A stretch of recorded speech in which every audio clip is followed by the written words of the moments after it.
All right, what is going on, everybody? Welcome back to another SaberSim Pro exclusive video here. Today, I've got Eric joining me on the show today. It is a Monday. I know we normally do these on Fridays. We actually tried to do this one on Friday and had a little bit of an issue with some of our data. We were doing this like mid round two and realized that it wasn't a perfect situation to record this. So I got a special one here on this Monday. But we're talking Golf Showdown. Somebody asked in the Pro channel in Discord a couple weeks ago now here for some Golf Showdown content. Eric immediately jumped into my mind here as the right guy for the job. Eric, I know you've been playing a lot of golf this year, especially Showdown. You want to just get us started here, kind of talking about your experience this year? I think maybe particularly why you've gravitated a bit more towards Showdown than the classic slates. Yeah, so really throughout the year, essentially all I've played is Showdown. And I mean, for the most part, like I've played a lot of slates. It's been, besides the last couple of weeks, like round 1, 2, 3, and 4, just all of the showdowns. And really, like when we were building the model, I kind of knew that I wanted to start playing some golf. And so when the model was finished, and then I started looking at contests and looking at the different options, and just like knowing what a high variance sport golf is. What I kind of wanted to do was try to reduce that variance kind of as much as possible. And the best way that I saw to do that was to play the showdowns, where you get 4 slates a week versus playing the classics where you just get the one. So that's kind of my thought process of picking the showdowns and playing them throughout the year. Yeah, it makes a lot of sense. And I know it kind of calls back to the research we did last summer with contests about just the value of getting more lineups in play instead of maximizing ROI at all costs. You know, there's a lot of value in reducing some variance and giving yourself more ways to realize your profit. It's another thing that, I typically recommend people, especially, people new to SaberSim for NFL every year is try some of the showdowns. I mean, NFL is a cool sport where there's a slate for basically anything you can imagine. And, with just 18 regular season weeks, it's not a lot of data points to really like realize your ROI consistently, but you start mixing in some of these other slates, showdowns, turbo slates, things like that. It can help with that. So yeah, it definitely makes sense. You get 4 showdowns per week here, about 50 or so events per year. Definitely gives you a lot more shots on goal with it here. What do you see as the big edge in golf DFS in general? I think one of the things that's a little bit interesting about golf, especially compared to like football or baseball, is there seems to be not a lot of consensus on what the right things to look at and care about actually is. I don't, in baseball, I think it's fair to say that correlation is relatively well known at this point. Everybody knows that that's a good way to build a high upside lineup. What do you see as the primary edges that are available to you in building golf lineups? Yeah, so I think to start, I think there's just a projection edge.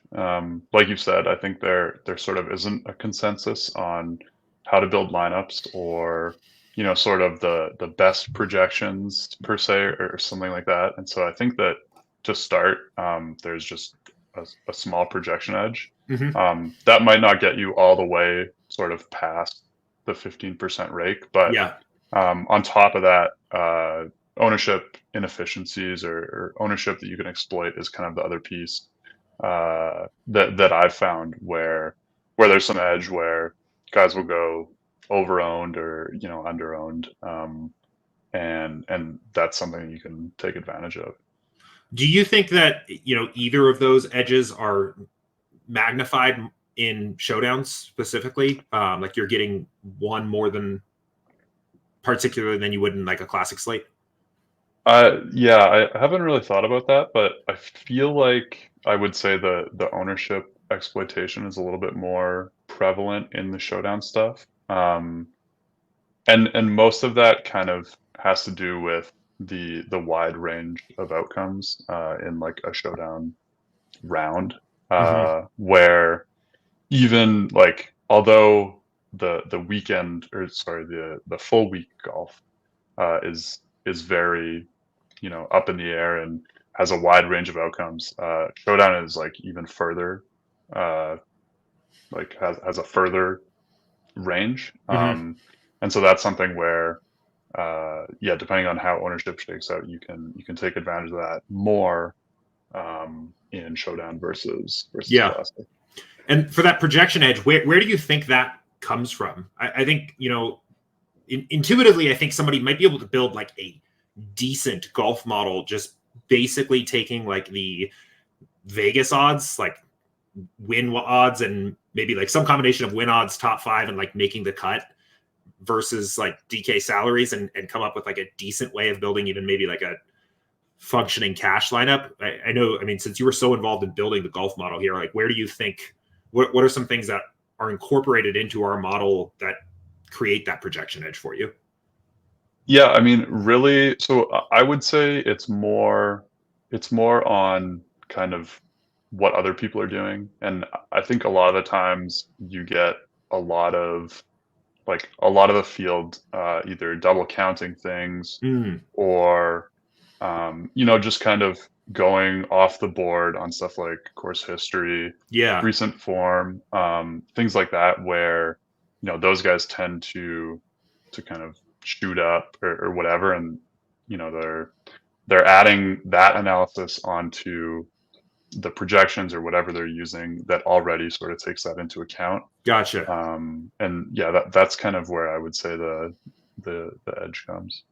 Yeah, I think it's interesting, with golf in particular, you have this timeline of, you start having golf projections, and people are using them, and then over time people realize that, well, I mean, this is such a high variance sport, like projections only work so well here. It almost seems like that's swung too far the other direction, and now there's like almost this consensus idea that projections aren't very useful at all, and that like kind of getting your hand in the dirt and researching these like key stats or this or that or course history or course familiarity or fit or anything like that, like that you can kind of just intuit a lineup.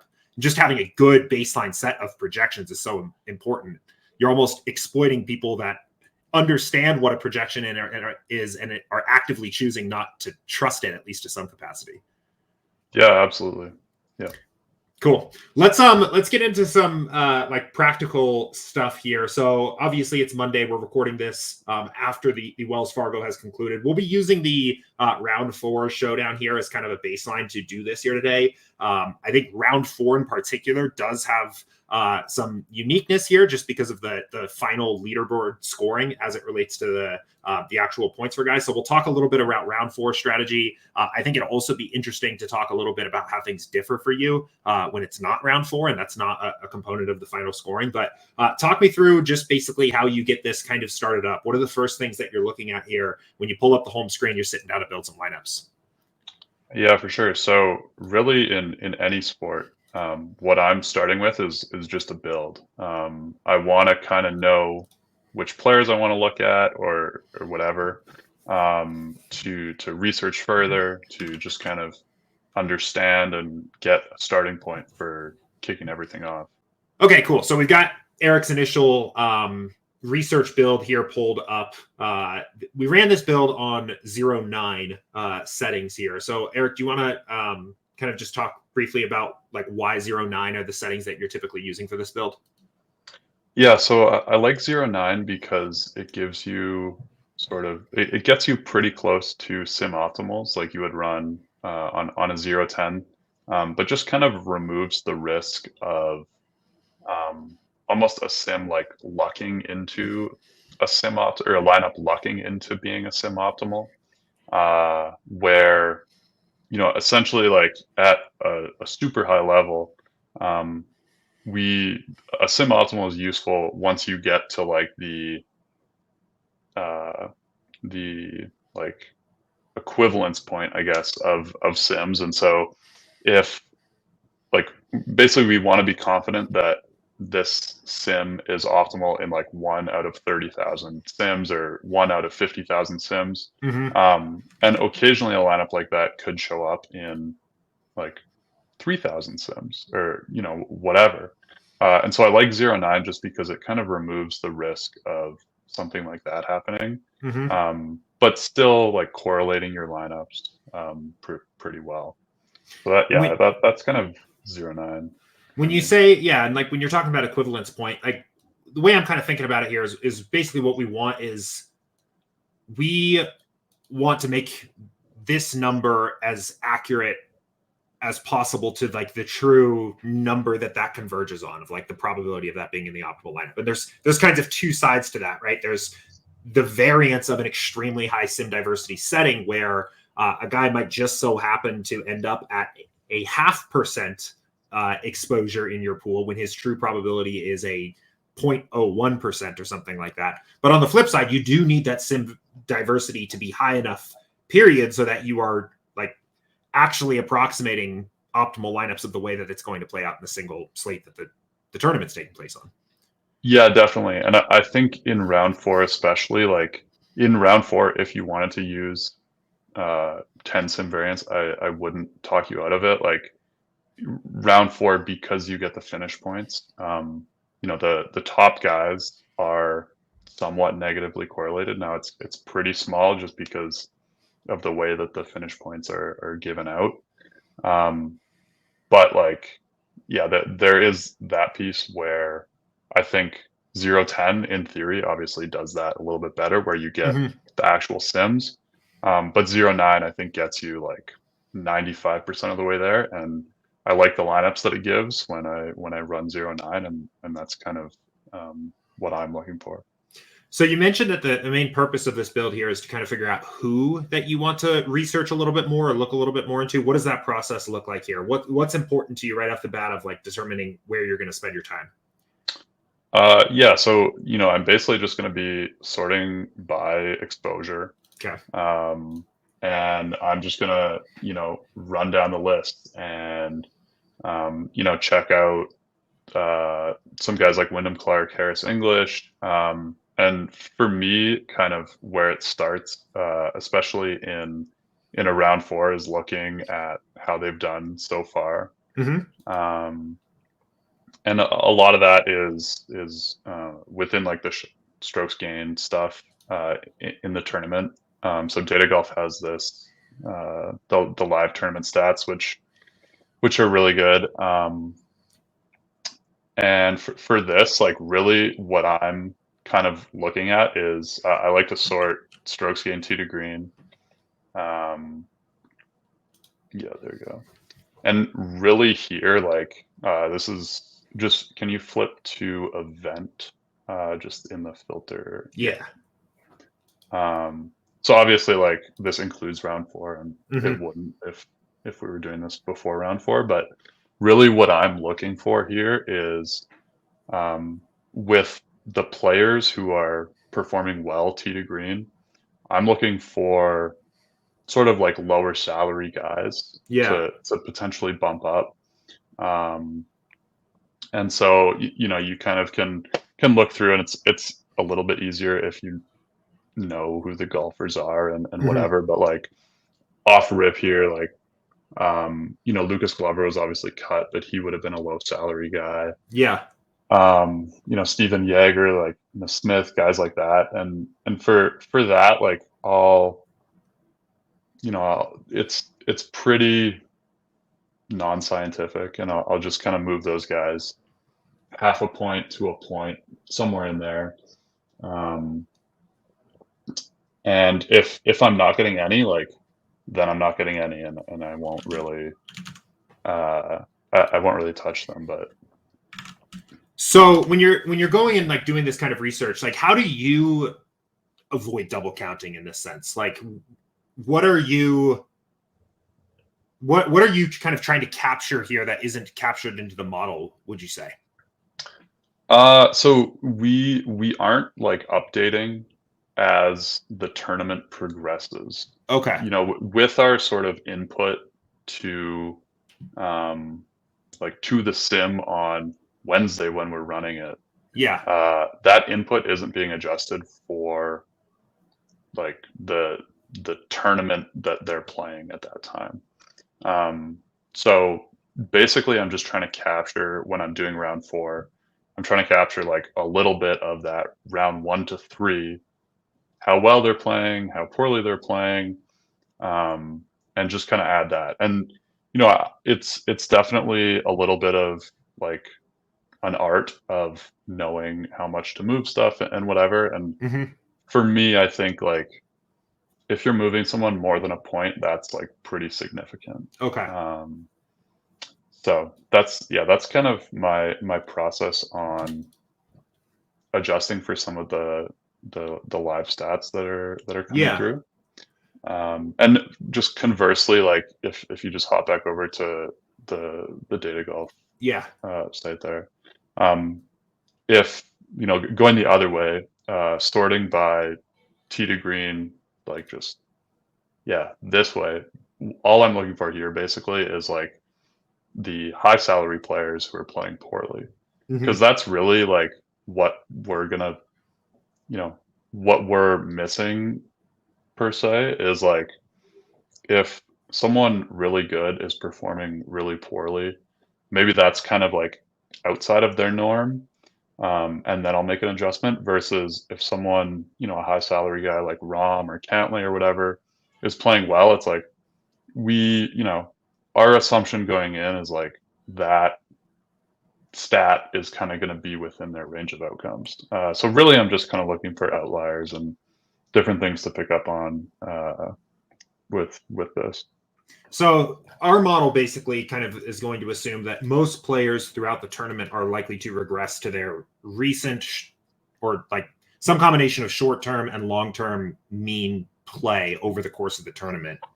And this, the way I'm kind of seeing it, correct me if I'm wrong, is like changing that a little bit so it's incorporating what's happening in that tournament. Like they might be a little more likely to stay playing well if they're playing well and continue playing poorly if they're playing poorly.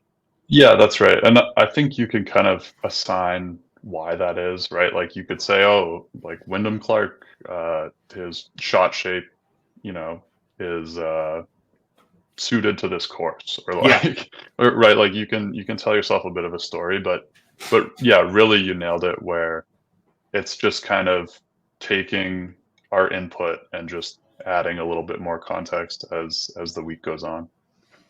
Would you say in general that you're kind of more focused on looking for guys to like that are playing well that you're not getting exposure to in SaberSim to bump up, or more kind of taking it from the who am I getting a lot of exposure to and do I want to make sure I'm staying there? Does that make sense? Like, is Yeah, it more no, like, okay, go ahead. for sure. I would say it's definitely the latter, where I'm looking at the build screen here and I'm Yeah. saying, okay, like has Harris English actually been playing well, or like whatever. Um, and so it's like, yeah, and a lot of this too, um, again, you're not going to be making significant Hmm. bumps. It's like a point or even less than that. But definitely, like if you bump Gary Woodland a point, you might get 40% of him. Like it's you don't really have to move guys all that much Yeah. for them to hop up a little bit. But yeah, really, like again, I'm not trying to take someone from 5% to 50%. It's just kind of in those little margins, trying to get guys a little bit more in lineups. And it seems like you'll get more mileage out of this earlier in the tournament, meaning like there'll be more changes you could theoretically make. Because at this point, we're talking about it's the round four sims, the pre-round four sims essentially. And we're using the final event data, which is a little Yeah. bit weird for the example here. So a lot of the guys that are popping up highly up here, like had good tournaments and Yeah. their T degree was high because they like we're having a little bit of a circular thing. But like on round one, after one round is over, I think it would make sense to me, at least, if there were quite a few adjustments potentially to make just using this process. Yeah, I would say kind of the number of adjustments and maybe the confidence in the adjustments. I would say, after round one, so for round two showdown, Uh-huh. I'm making a couple, and then for round three showdown, I'm making probably more than round two, and then round four, I'm not making very many, just because, like you said, they're with the scoring points and with everything, you almost get a little bit of that baked in, where it's like, yeah, the guys who are playing well are going to be in the finish position points. You know, there might be one or two guys that you're moving, but for the most part, it's pretty. It kind of slopes up, and then for round 4 drops off a little bit. Do you ever? So I think it makes sense that tee to green strokes gained there's some signal there over the course of the tournament. Do you ever like look at anything like putting and almost take the opposite of approach? I remember talking to Max, like I think a couple years ago, about like a similar thing for round 4, where he was talking about like looking into guys that are maybe putting particularly well and maybe looking at that as an opportunity of a fade, especially if they're like tee to green or the other metrics here aren't keeping up. Yeah, I mean, I would say it's more of a tiebreaker for me. I think what I would worry about doing something like that is like, just because someone has 3 strokes gained putting, it doesn't mean that like their next round, or whatever round, should be like -3. Like in theory, they should regress back to their mean, which that might be fine. Like there doesn't need to be the full sort of like rubber band snap back into place. Yeah. But definitely for like tiebreakers, if someone's putting the lights out, and it maybe isn't as good off the tee, like that could be an area where you're lowering someone and boosting someone else. Gotcha. What other kinds of adjustments? What else is important to you here in this initial build here? Yeah, so like really here, the only other thing I'm kind of looking at, and it's honestly a little bit of a weird stat to look at, because it's like unadjusted. It's not like a traditional strokes gained stat, but for showdown scoring, like one of the important things is getting eagle chances, or making eagles. It's 11 points versus just like 5.75, I think, for a birdie.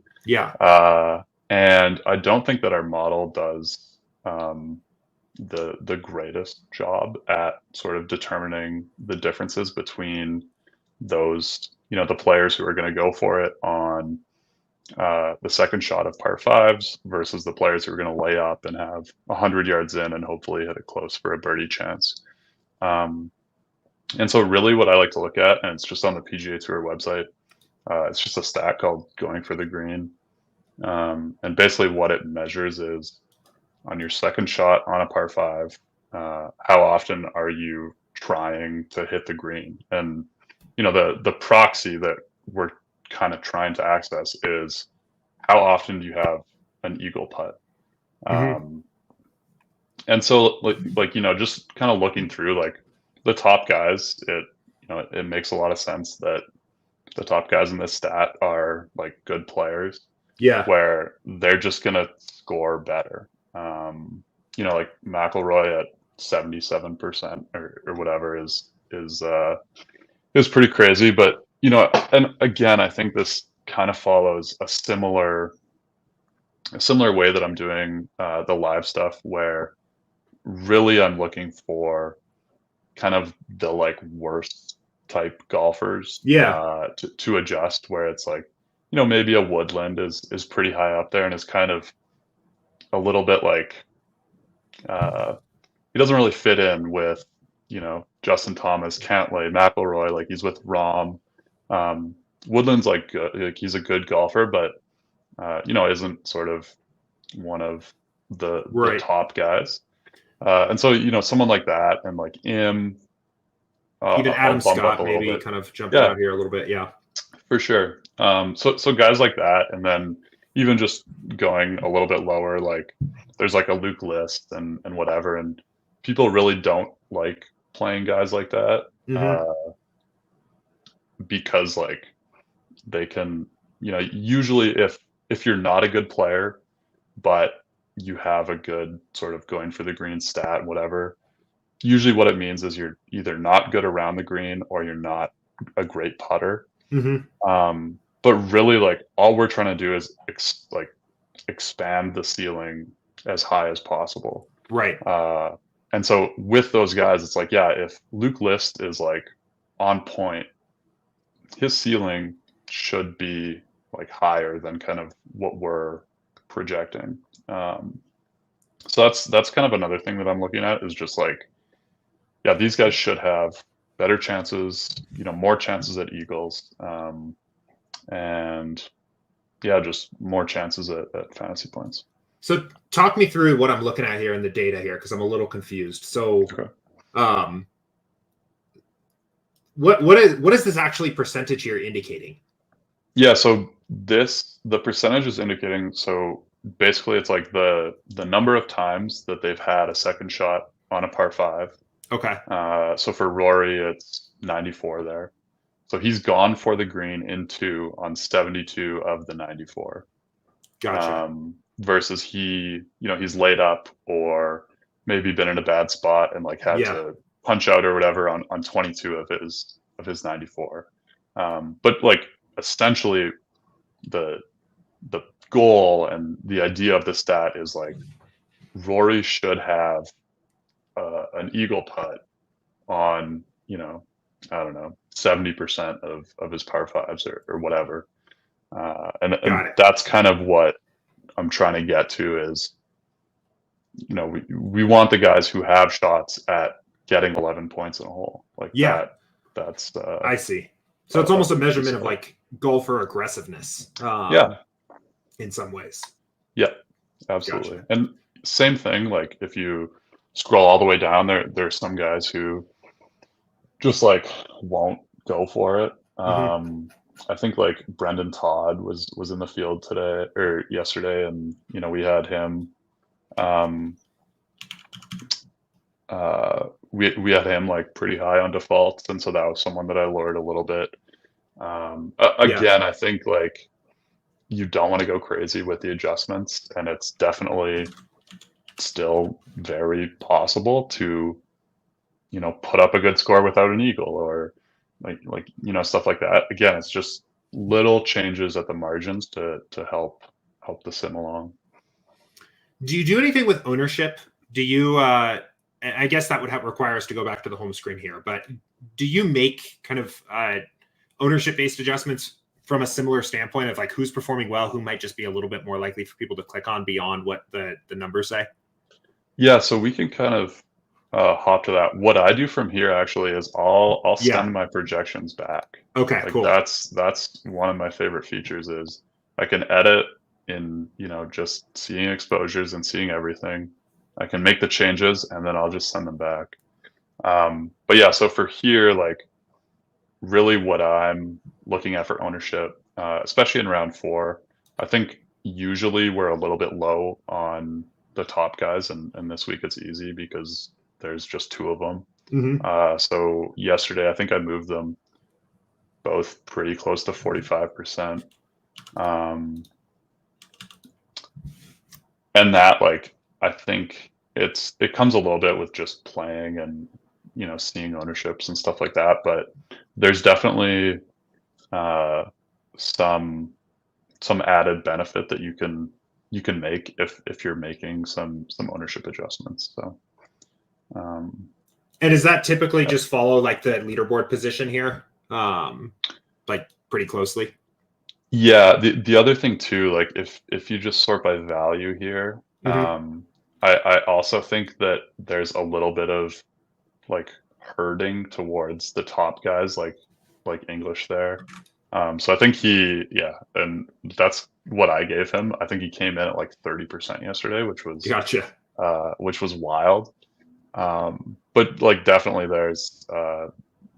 there are some things that you kind of can pick up on and make adjustments to, and especially with the sorts using adjusted ownership. I think it's a value add to change ownership. How does this part change outside of round 4? Like how would you think about adjusting ownership differently if you were going just from round 1 to round 2 versus like a round 4 showdown?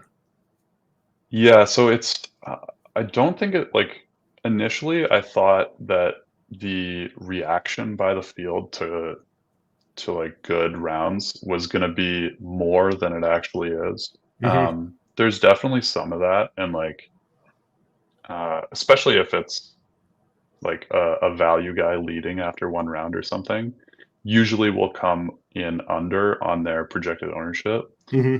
But it's not like it's not like we'll project them for 1% and they'll be 20. We'll project them for 1 and they'll be like 5 or something like that. Gotcha.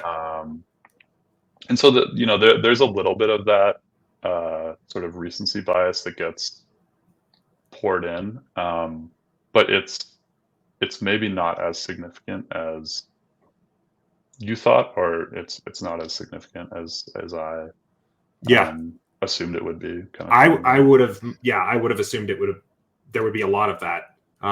Would you say that then, like the leaderboard chasing kind of ownership stuff is most magnified for round 4 then, like where people know that it factors into the final scoring? Yeah, definitely. And I think too, it kind of builds as the tournament like goes on, Yeah. where uh you know, after round 1, uh that 1% guy might be 5%, and then if he has another good round, like he might bump to 10%. And so I think it all just kind of like builds and builds. But yeah, definitely it seems more pronounced in round 4. Cool. So we've got some adjustments based on our research. I'm curious, and I know this probably is pretty tournament dependent, probably even pretty round dependent, but like a rough estimate, about how many names do you end up adjusting here? I'm curious, just like kind of how deep your research ends up going. Um, it kind of depends. Like I would say yesterday I probably like maybe 8 guys. Yeah. And again, like it was probably 4 DK points like total, Yeah. where you know, I'm not, again, I'm not trying to like make massive changes or do anything like that. It's really just kind of minor things to get 5% less of a guy or 7% more of a guy or something like that. That I think puts me in a better position. Well, and I mean, if adjusting a player by a point in a build changes their exposure by 10% or something like that, which we just saw it did, and that's in a set of just 3,000 lineups that are already built, the impact of these changes is actually going to be magnified when you Yeah. send them back to the home screen and rebuild. These are pretty somewhat substantial adjustments actually to the sim, I think. Cool. So back to build. Anything else that kind of takes place here in this part of your process? Not really, no. Like the only other thing that I've been doing a little bit more recently, which is exclusively round 4 specific, is sometimes I feel like we like the leader a little bit more than we should. Mm-hmm. And I think what that kind of comes down to is like, or the story that I've told myself is we're not really accounting for like the pressure of being a leader and going into a final round. Yeah. And then also the like someone might play less aggressive because they're in the lead, Mm. where it's like, okay, I'm on a par 4 and there's like water here or whatever, Yeah. and you know they might play less aggressive and as a result have you know, a worse score to try and like boost their real win probability. Versus the guys chasing, I think that they are more incentivized to take some risks and to kind of you know, go for it basically. And so yeah, for the most part, like for that, really what I'm doing is just bumping kind of either like the second or third win odds guys, and just trying to get a little bit more of that. Yeah. And I mean, I think it's interesting too. Like you could dig into how big of a lead does that person have and like what is their experience level leading heading into round 4. Like, I mean, obviously a different situation between one of the top guys versus, somebody who's maybe leading for the first time going into round 4. I think actually, if I remember correctly, Data Golf does have, and I haven't messed with this too much, but they do have this like pressure tool. Have you played around with this at all? I haven't, no. I'm No, I curious, haven't at all. like, was Wyndham Clark leading going into round? Yeah, he was. Okay. Yeah, he was. This is my last name. I'm just curious to see. Help me understand. And this might be something that I just have to play with a little bit or look into here a little bit offline here. But I think this is kind of an interesting tool with what you're talking about here. This is pretty new. I remember getting an email from these guys about this, but basically like how well do they do in the pressure situation of entering the final round? So yeah. Anyway, cool. Anything else on these adjustments here that you wanted to discuss? No, I don't think so. I think looks good to me. Cool. Yeah, let's get another build going here. Cool. Yeah, and I think this is an interesting, point here of it is unique to golf that like those optimals end up being so important that sending the projections back to the home screen and rebuilding here, I actually think has a lot of value to the sim, very much specifically for golf. Like and maybe, I don't know, I'm curious, like in baseball, I don't know if that adjustment would need to be sent back to the home screen and rebuilt as much, just because you're building on a lower sim diversity setting, and the adjustment that you're making in a build of 5,000 lineups is probably pretty close to the impact that you're going to get had you sent it back to the home screen and built again. Are you kind of following what I'm saying? This feels like for golf, like a very important part of the process that I just kind of want to stress is that sending back to home and rebuilding. Yeah, and like I think a piece of it for me too is like the time is there to do it, right? Like, right. There's lots of time to do 2 builds, to do 3 builds, versus something like MLB or NBA. If you're sending back and then building another set, and then maybe you're making max exposure adjustments or something after the fact. There's definitely more of a time crunch in those sports versus golf, where you have time to make minor adjustments and kind of see how they change your exposures or change your lineups, which I think is a little bit different than MLB or NBA or something like that. Yeah, for sure. While this is building, I kind of wanted to just jump back here. We'll give this a second for the build to wrap back up, but I wanted to take a look and figure out kind of exactly what's going on here. Because I think this is kind of an interesting tool here.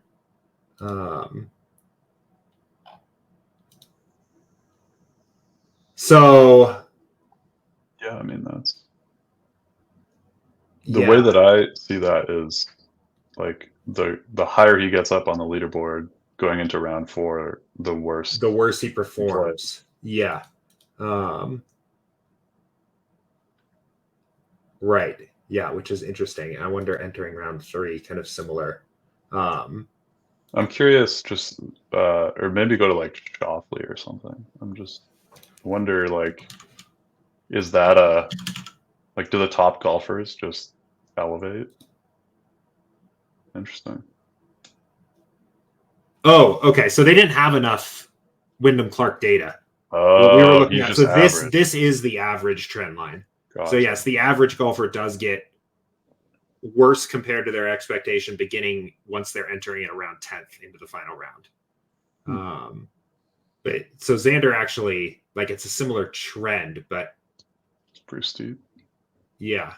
Interesting. Yeah. The one thing that, like, maybe just a little bit cautionary,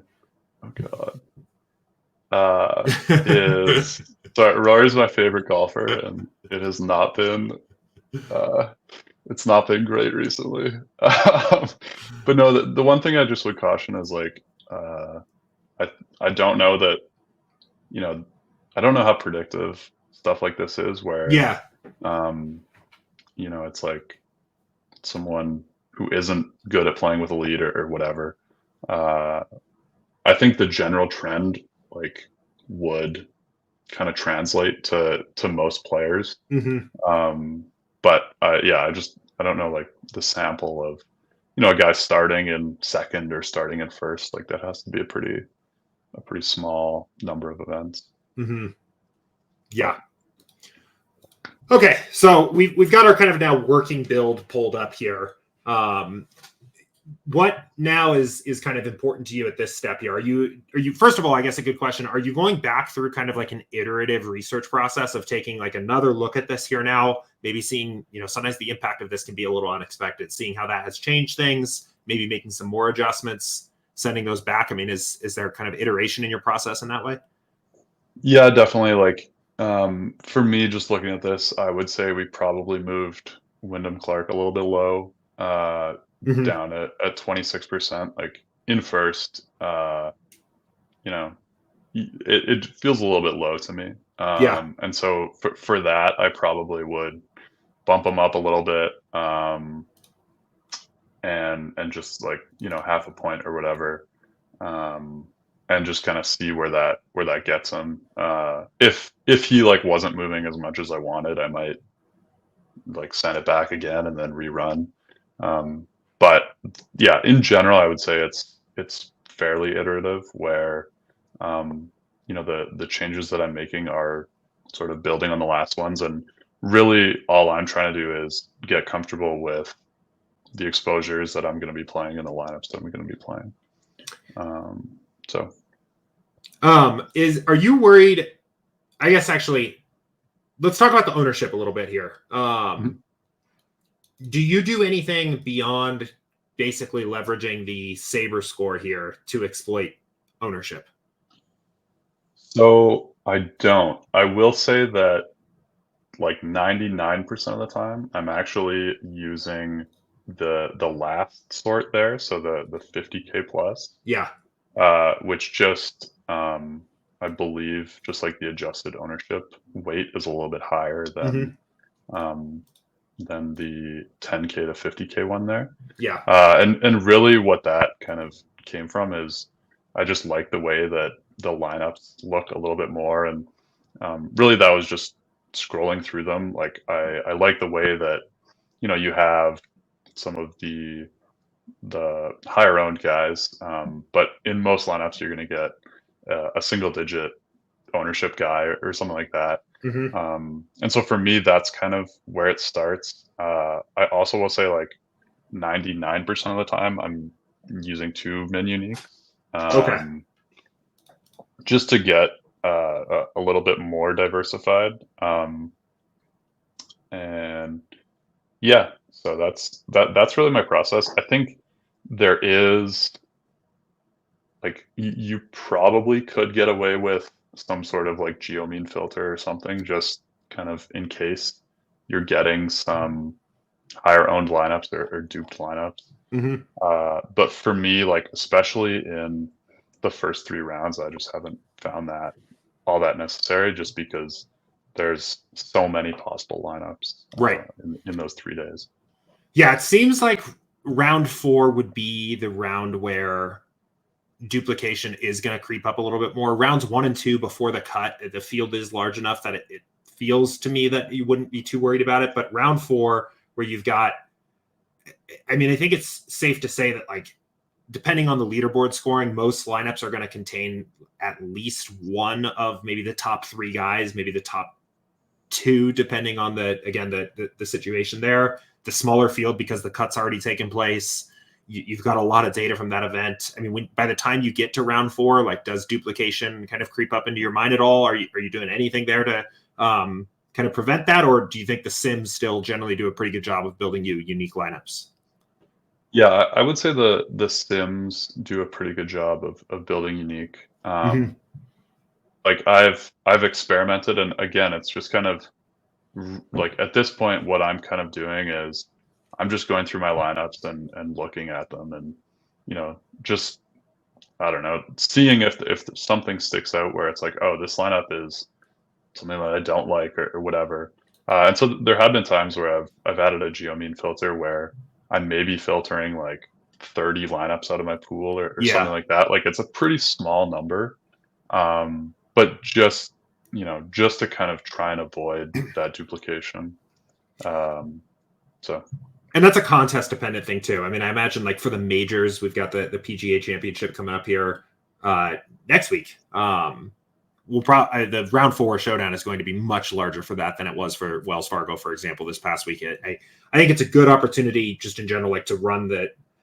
You can always take the filter off. That's kind of a lot of times how I end up doing it with duplication here is like set the filter. How many lineups am I filtering out? Assuming like 10 dupes, 5 dupes, 1 dupe. What is the impact of that on my pool? Sometimes it's a lot. Sometimes it's not very much. Yeah. And that's kind of how I feel too is, I think it's easy to overdo. And so I'm careful to not, like, I'm not trying to cut half my pool. That right. Doesn't seem smart. On the contest note here, are you particularly targeting a particular contest type? Like, have you gravitated more towards the large field stuff or more towards, higher stakes single entry kind of contest or a little bit of both? Or like what contests have you been playing? Yeah, so I've been maxing the flagship and then playing like 2 or 3 in the high stakes 444, 555. It's not exactly the profit plan following. Yeah. I think it's a little bit more difficult when you get into like, or when you can't play the mini max and stuff like that to truly like follow. But yeah, those are kind of what I'm playing. I think the flagship, like, you get a casual person who's willing to throw in $15 because top prize is 50K or whatever. So I think, at least the way that I rationalize it in my head is, you get a little bit of a casual audience, or you get some casual people in there who see the big 50K to first and just want to have a shot at it. So how does your process here change for the single entry stuff at the higher stakes? Do you end up like kind of building a specific build to fill those contests? Are you doing anything separate for the lineups that are going to go into those contests, or is it more of a unique random and let it rip kind of thing? I would say, like, honestly, what I probably should be doing is adjusting ownership to try and reflect those contests a little bit better, just because the flagship can be 9,000 entrants and the high stakes stuff can be like 200. So it's a pretty significant difference in contest size, and then what follows with that is the difference in ownership in the contest. Usually I'm not doing that. In general, what I'll do is for rounds 1 to 3, I'll lower sim diversity just a little bit in like a new build, and then I'll change my sorting method just to, I think it's like 100 to 1,000 there. Yeah. Just to weight ownership a little bit lower, and try to get sort of better lineups.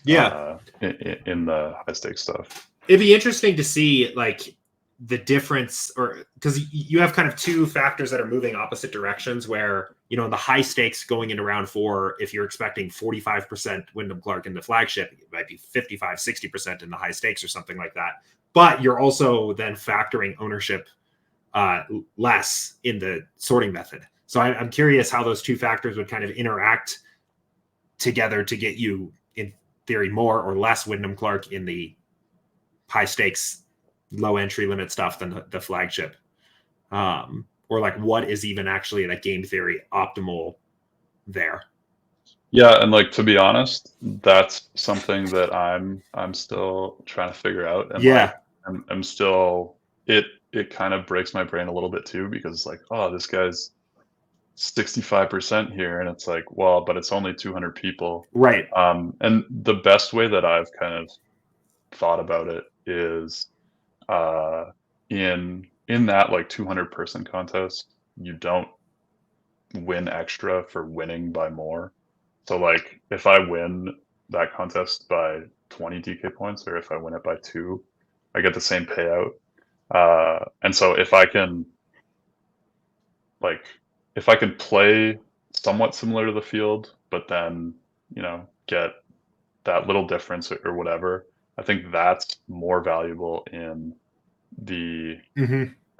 the lower entry stuff versus like in the flagship. It's like, no, you just need essentially the optimal lineup, Right. versus something like the 555. You don't need that. So Gotcha. yeah, it's still something that I like, because I've thought about that where it's like, oh, I could exploit ownership here like so much more, and it's like, well, do you really need to, Yeah. and all this stuff. So um, yeah. And yeah, I'd be interested. I might run some builds here as well, just messing with it, because I'm just curious how Sabersim would handle those situations differently. Like with a, actually, I'm gonna run one real quick because I'm Sure. just curious. We'll get one going here. So let's say, for example, that we're building for like high stakes single entry kind of contest. So, I mean, does this start to feel too high to you when we're talking about trying to approximate the ownership for a contest like that? Like to me, it feels No, like I more would guys would say, be. yeah, that feels about right. Yeah. And I don't know. It gets a little awkward with like we're implying that like there's quite a few lineups that are going to have both of these guys, and I think salary wise it probably works out. But it seems like this is kind of our big three here of the guys that look like Yeah. they were really going to be chalky heading into round 4. Yeah, definitely. So yeah, so now we'll say we're doing a single entry. Where does that sim diversity tend to land for you? Like the default has it at 6. Is this something that you'd be a little bit higher on? Yeah, I would say for round 4, the one thing that I'm still a little bit concerned with is like the correlation between golfers with Uh-huh. the finish points. So in round 4, I'm usually going either 7 or 8. Okay. In like a round 1, 2, or 3, 6, 7, somewhere in there is usually the sweet spot for me. And the main thing there is in reality, one person is going to win first and get the first place points, and Yeah. one person is going to get second. But the lower your sim diversity goes, the more those lines get blurred for each lineup. Right. Because we're combining sims, what might actually be happening is in a given lineup, Wyndham Clark is getting 65% of the first place points, and 30% of the second place points, and 5% of the third place points, and so on. You get lineups that are potentially less likely to be the optimal than their average projection for the sims used to build that lineup would represent, is kind of the idea there. Yeah, absolutely. Okay, cool. So yeah, I want to let's take a look. We'll look at top 10 here. Give this a second to build. While this is building, a couple of like fun questions I always like to ask in these. Is there anything that you think that the field tends to over focus on for Golf Showdown? Maybe something that you just kind of hear in other content, or just by studying other people's lineups, it's something that jumps out to you, just something that it seems like people are a little like over focused on, I guess. I'm not 100% sure. Like, I would say, I think people put a lot of value on the strokes gained, like within the tournament, and where you really see it is kind of in the situation where that you brought up, where someone is really good tee to green, and they're just like having a horrible putting event or a putting round or whatever. And people see that and it's like, oh, like they're so good off the tee, like they're so good until they get to the green, and then like, yeah, their putting's for sure going to regress. And those guys can get pretty steamed ownership wise. Interesting. And it's like the combination of the two, Yeah. where you have that like, oh, this guy is definitely going to continue his tee to green play, but he can't be this bad on the greens. And people see that and it's just like, like gotta play that guy. So. Yeah, that's really interesting, because I mean, I think we have older videos on the YouTube channel basically recommending that, and it almost seems like maybe the field has kind of caught up and overcorrected to that kind of strategy of like finding the guy that's hitting the ball well off the tee or on approach or whatever that's not putting well, and just hope the putting regresses. But now people are maybe like overdoing that. Yeah, I would say it's just overdoing, because I mean, like we went through before, like I'm moving guys up who are hitting the ball well off the tee and like all that stuff. but I really think it's a combination of like this guy's amazing until he Yeah. gets to the green, and then he's horrible on the greens in this. And people just see that and are like, he has to regress. Like he has to. And yeah, so yeah, that's kind of what I feel like people are doing. So interesting here, and let's actually this isn't going to be perfect. I forgot to reset the projections here. So kind of interesting here. So we've got like basically the cranked up ownership on Clark, Xander, and Harris English here with the lower ownership weighting from the smaller contest. Mm-hmm. And I guess let's look at like maybe say we're trying to identify the best single entry to play at the top 20. Like taking a kind of even with the field, slightly underweight approach, definitely underweight on Clark in the top 20 lineups there, but not a full fade. So this is again like the idea of picking the higher stakes lineup, adjusting ownership slightly here to reflect the ownership we're expecting. The one thing that isn't really captured here is where that ownership comes from, right? Like a lot of the other top guys are probably all going to be a little bit lower, which might actually end up then boosting their exposure at the expense of some of these top guys. But there's almost like this kind of artificial ceiling I'm seeing here of like SaberSim saying roughly like maybe not. It's weird to say over the field in a single entry contest or under the field in a single entry contest, but that's kind of what I'm seeing here. Yeah, definitely. I mean, I think what I like with the new like SaberSim or SaberScore, like SaberSim sorting, is you kind of like you see those exposures and it's like, oh, I'm at weight on the top 3 guys like in that. But looking through the lineups, I think that it does a good job of kind of like distributing those guys almost, where you kind of get like you get that game script that you can tell yourself or whatever, and your lineups don't feel as chalky or whatever as your exposures might like look, which is kind of a weird like feeling. But I think that the sort does do a pretty good job of like distributing the chalk kind of through your lineups, and not all including it in one. Yeah, I mean, I was just looking here, like, so if you of the top 20, if we just say what lineups had no Xander and no Clark, which is probably one of the more aggressive stances you could have taken heading into round 4 here, they all have hard to be sure, but 100% total exposure to Harris English and Hatton, who were tied for 3rd going in. Every lineup also has Adam Scott tied for 5th going in. So you can kind of see, even in that situation where you are taking that really aggressive stance, that game script does kind of jump out to you, right? Like it's like, both of these guys have a poor round 4, and maybe you're talking about like an English or a Hatton win in round 4 or something like that. Yeah, for sure. Interesting. Cool. Any other like final thoughts here? Anything that we didn't get into? Any other little things that maybe jump into your process from time to time, or things that you're just keeping an eye out for as you're building lineups? Anything else? I don't think so. Like I think the only other thing that we briefly kind of talked about, but just the variance in like Golf Showdown DFS is significant. And so I do think it's important to practice good bankroll management. And just like another thing that I've been thinking about recently is, although you do have the four. Oh, we lost. Cut out for a second. Yeah, you're back. Okay. Although we do have like the 4 rounds of Showdown in a tournament, it's like they're almost like they're slightly correlated together.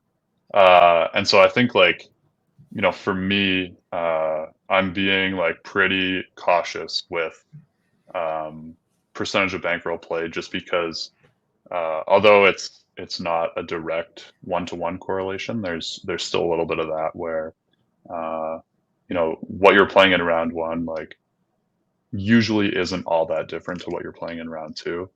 And so on a bad week, it's like, yeah, you might get rolled a little bit. So Yeah, I I think mean, just keeping that in mind is a good idea.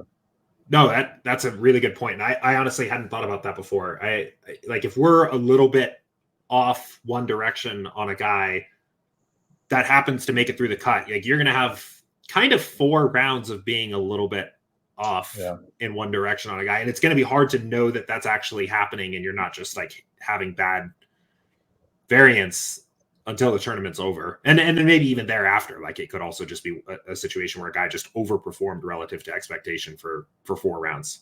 So, yeah. Cool. All right. Well, Eric, I appreciate you coming on and chatting with me here. I'm pretty excited, especially with a major coming up here now, to apply some of this to my process. As always, for everybody watching, listening, hanging out with us here for the past hour, if you guys have questions for me or Eric, best place to ask is the Pro channel in Discord. If you're a Pro subscriber watching this video and you don't already know about the Pro channel in Discord, there are a bunch of you out there. I can see it in our analytics on our end. You get a Pro channel free with your Pro subscription. It is an awesome perk of the Pro subscription. There's pretty awesome conversations going on in there every single day with some of the sharpest people in our community. So join up to Discord, link your account, get it verified, get access to that channel, become a part of the conversation there. But Eric, again, thanks for coming on. We'll be back again next week with another Pro video. And in the meantime, thanks everybody. Good luck.